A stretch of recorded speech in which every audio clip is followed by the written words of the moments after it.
Even though we have a snow day today, I'd still like to cover some material so that we don't get behind in class. We're going to spend today and the next time I see you on geometry. We're going to cover the two-dimensional ways first, and then we'll cover the three-dimensional in class the next time I see you. So in previous grades, we found the area of many different shapes. In 6th grade, we can find the area of a figure by decomposing it or splitting it up into different shapes. So we also know that when we find the area of a shape, it is the sum of those decomposed shapes.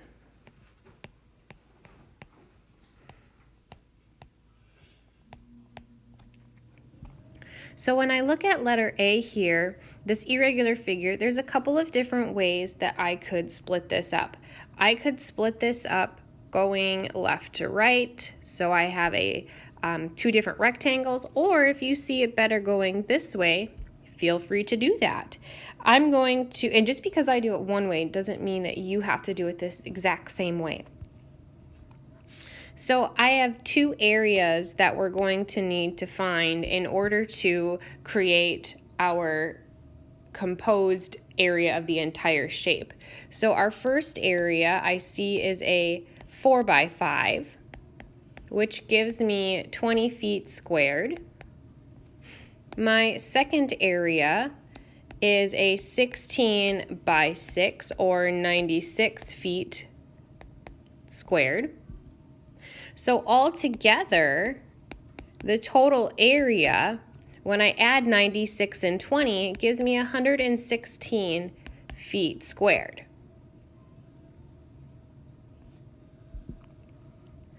Sometimes when we split apart things, I'm going to keep going with my horizontal split here. Notice that this 15 here is this whole entire length. So when I want just a portion of that length, I know that this part is 3 feet. So when I look at just from here to here, that piece is going to be 12 feet, knowing that altogether it has to be 15 feet. So I still have two different areas. I'm going to say that my first area is a 3 by 9.5, which gives us 28.5 square feet. My second area now, be careful, is 12 feet by 5 feet, or 60 feet squared. Altogether then, the total gives me 88.5 feet squared. Please make sure to use your labelings correctly. You'll be graded on them. This third one is pretty complex, and we're going to have to do some investigation to determine which pieces are where. So I'm going to split mine once here and once here. Just because I split mine that way doesn't mean you have to. Okay, I know this entire length from here to here is 22, but from here to here is only 19. So that means that this would be 3 inches and this would be 3 inches. Also, since I know that whole piece is 22, I know from here to here is 17, plus I would need 5 more inches here, and this would be 5 inches here, to obtain the 22 length. So it looks like I have 3 different areas.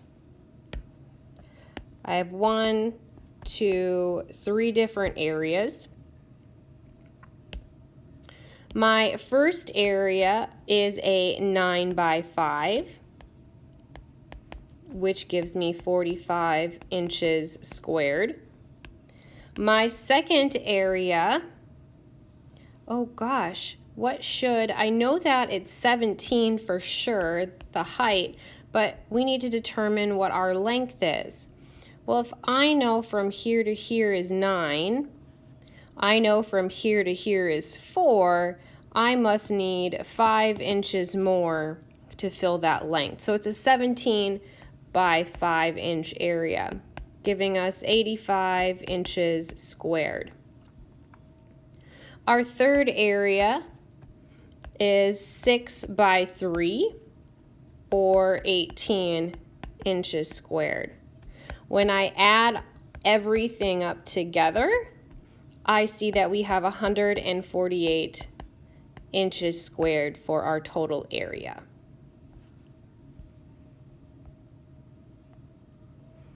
A group of students designed the sidewalk surrounding the pool. Find the total area covered, the area covered by each color, and the cost. So we need to determine a few things here. If I look at the $8 block,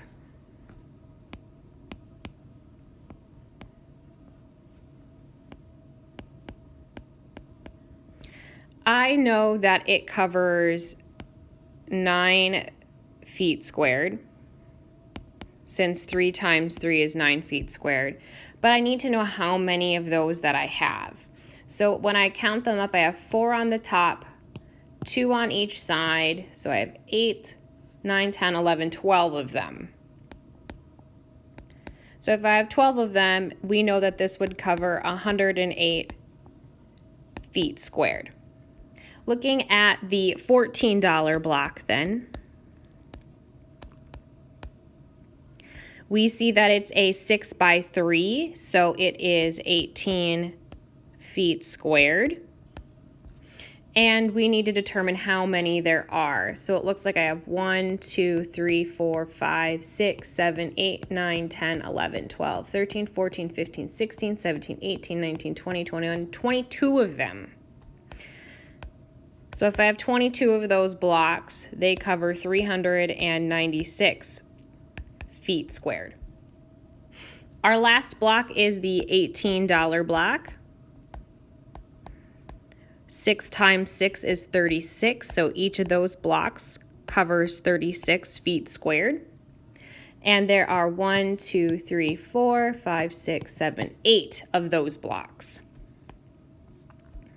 for a total of 288 feet squared. Now we can determine, now that we know how much each of those costs, we can also determine the cost, what it would cost for all of the blocks together.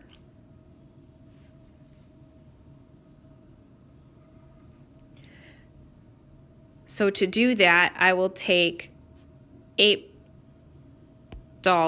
times 12 plus $14 times 22 of the orange blocks plus $18 times 8 of the purple blocks. That would give me $96 plus $308 plus $144. Adding them all together, the total cost then would be $548 for all of the blocks. We'll need a little bit here to determine what is the total area covered. We found the area of each color block, but let's find the total area, which we know is going to be the total area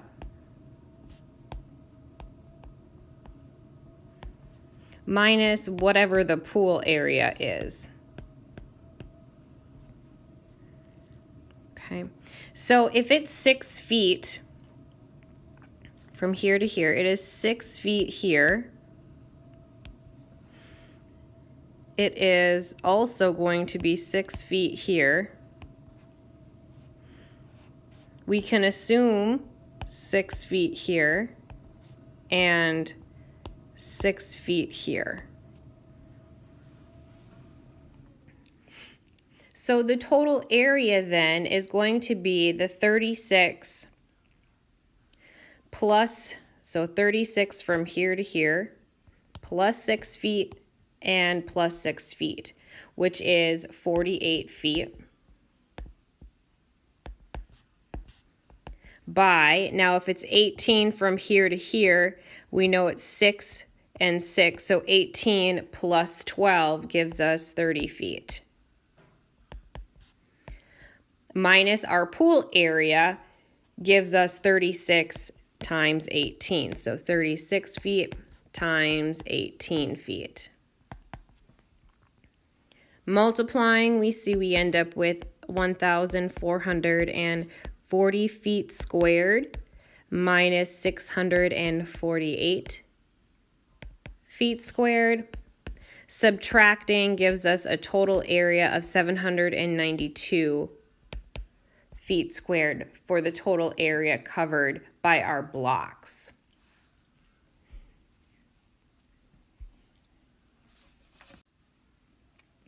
We can find the area of a triangle by relating it to other figures. So when I look at this particular orange triangle and I were to connect them, we can see that a triangle is half the area of a rectangle, which is how we develop the formula half times base times height. So in this particular equation, we can count how many high we are, which we are 12 units, and we can count that we are 9 units long. So half times base, which is 9 times 12, gives us 54 units squared once we multiply.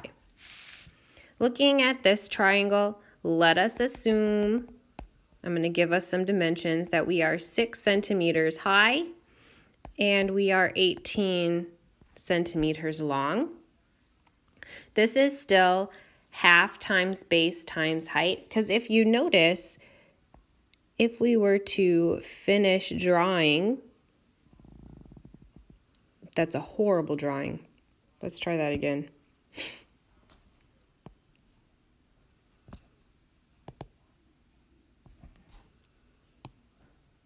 There, that's a little better. Even though we don't have a nice triangle, right triangle like we did in our first example, we can see that each piece is half of a rectangle. So the equation still is valid.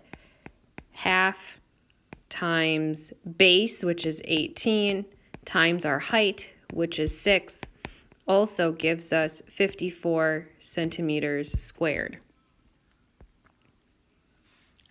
We can find the area of this triangle. It's still going to be half times base times height. We have to be careful with our height. We might have to count some squares here in order to determine what that height might be. But I can count that it's 1, 2, 3, 4, 5, 6 units here. And our height is about 4.5 units high. So our area is half times base times our height of 4.5, giving us 13 units squared.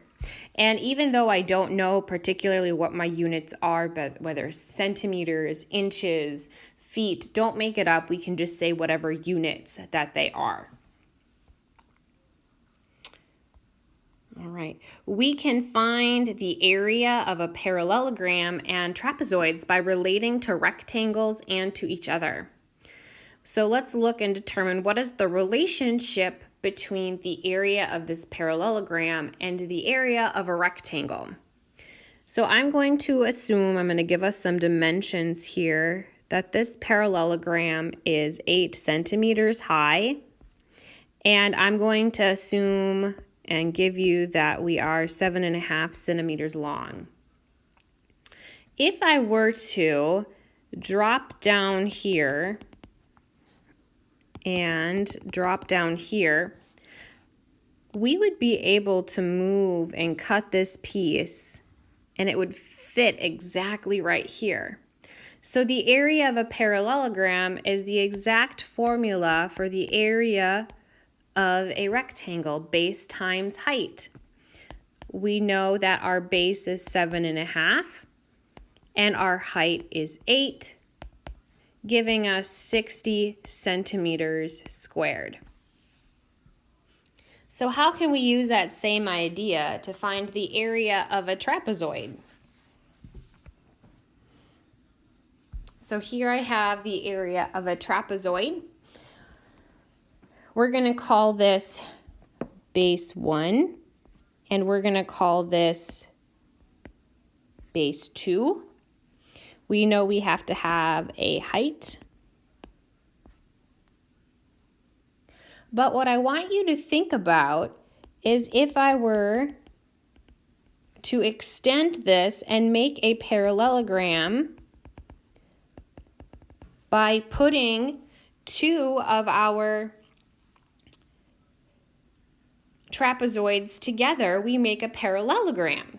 So we could determine the area of a parallelogram by taking base times height itself, since we know the area of a parallelogram is the same exact as our rectangle. And when I look at this, though, we don't actually have two trapezoids, we only have half. So area is half. When I add my bases together, times our height. So let's keep that formula in mind. When I go to determine if we have enough lights to go around a tent we are renting for our classroom party. So it looks like we have 150 feet of lights to go around this base of a rectangle if we were to look from the top down. So we need to determine what those dimensions might be.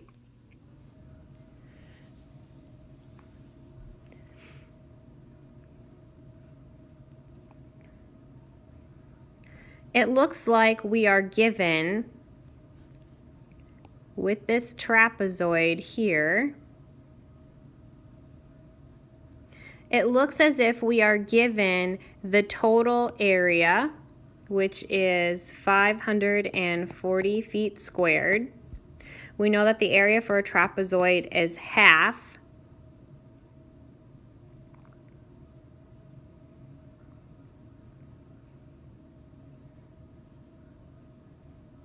Oh, I need to give you some more information. This is 20 feet. Must have gotten cut off in my piece here. We do know that one of the bases is 20, but we don't know what that long base is. And we do know the height is 18. So at this point we can solve for B. Well, half times 18 is 9. We can multiply in any order. So 9 times 20 plus B. We can use the distributive property such that I have 180 plus 9B. We can subtract 180, giving us 360 is 9B. Divide both sides by 9. So our base is 40. So we know here is 40 feet. So here would be 40 feet, and here would be 40 feet. We're going to have to use some triangle information in order to find, because we're given with our particular triangle here, we are given the area and we're given the height. So in a triangle, the area is half times, we're not sure what our base is, but our height is 18. So 270 is equal to 9b. When we divide both sides by 9, I see in this particular case that our base is 30. So here is 30 feet. So here would be 30 feet. Here would be 30 feet. In order to determine if we have enough feet to go around, we need to know what our perimeter is. So what is our perimeter of this particular tent? Well, we can determine our perimeter, we know, by adding all of our sides together. So 30 plus 30 plus 40 plus 40 gives us 140 feet all the way around. So our perimeter is 140 feet, which is less than the total of 150 feet of string that we have. So yes, we have enough.